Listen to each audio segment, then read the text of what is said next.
is that we have time for a few questions, and then we'll have a coffee break. So, any questions? We have a microphone here, which can be moved. Any questions for Vitor? Try to talk, but with your microphone.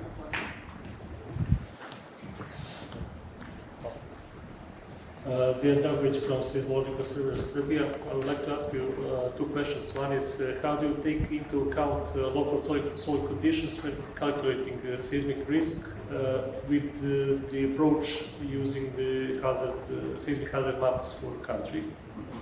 And second question is there any level of accepted risk when you calculate the seismic risk for a certain country?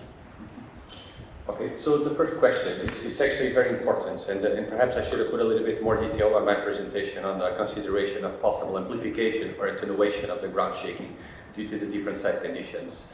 Helen actually is going to show really good stuff that has been done here for Europe. Europe, I think, is very blessed by some of the research that has been done.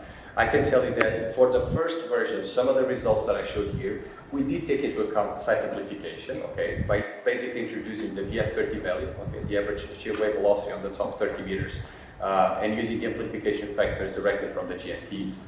But these VF30 values were only estimated using the simplified approach based on topography, the USGS server, the Walden Allen. I know that this methodology has been, maybe I will say, heavily criticized, okay? But the thing is, at the regional scale, continental scale, or national scale, it is still one of the only practical approaches, let's say. But because it is acknowledged that it has so many limitations, and mainly in places of stable continental, that it is just, the correlation is extremely poor, within SERA, this was a very serious concern, and because of that, other parameters are taken into account. But I will let Helen have specific slides just for this part. On your second question, you were talking about, are you talking about like risk target, acceptable risk? What would be, if you calculate for a country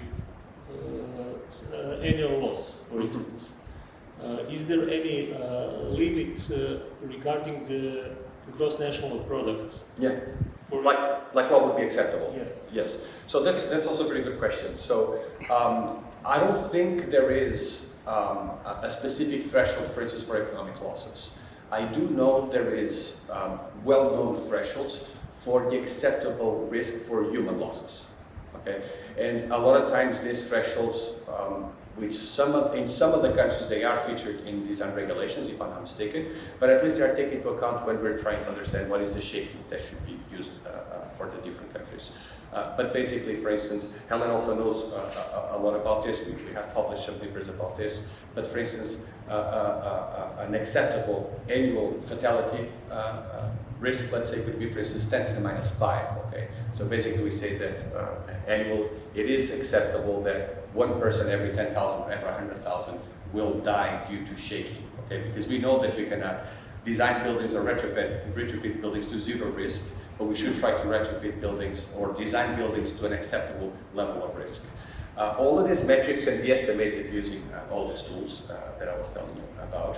And I can tell you that in a lot of places, in Southern Europe, where the seismic edge is relatively high, for instance, the informal construction and the unreinforced masonry and even concrete buildings that were not designed according to the model regulations, they are all, the risk, it's all above this threshold that I'm telling you about, which is obviously very worrying.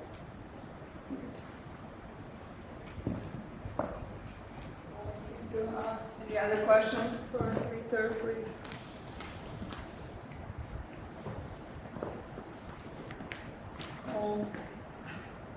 Questions?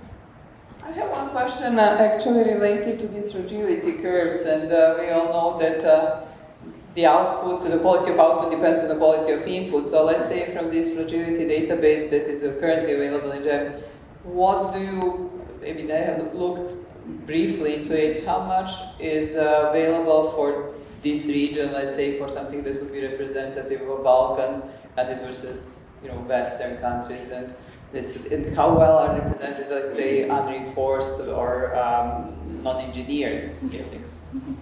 Yeah, when we started developing and collecting some vulnerability functions, particularly for the masonry structures, in fact. Initially we were a little bit naive and we were like, oh, let's do unreinforced masonry, and it's unreinforced masonry. But very soon, when we started running these events that I was showing you before, we noticed that the losses were very different from what was observed. And this was because we were basically trying to generalize types of construction which are very different around the world. The quality of the masonry blocks can completely change the fragility function. We noticed that, for instance, masonry in places like Central America and South America was actually quite resistant, and it was we were not seeing that much damage even for events like magnitude 6. And then we were having shallow events, for instance, in Italy, or for instance, we can look at the past events in Montenegro, for example, and see that there was a lot of damage. So because of that, we started coming up with more and more and more fragility functions. So take into account the different types of masonry, if it's rubble stone, dressed stone, if it's concrete blocks, if it's fire bricks.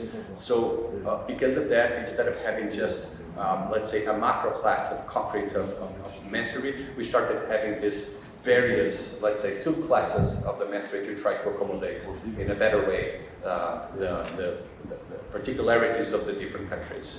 A lot of this was actually also defined based on the previous workshop that we had in Pavia, in which I know that actually some of you were there, or if not you, some of your students were there, and they were actually providing us with some interesting information about the types of construction in the different countries.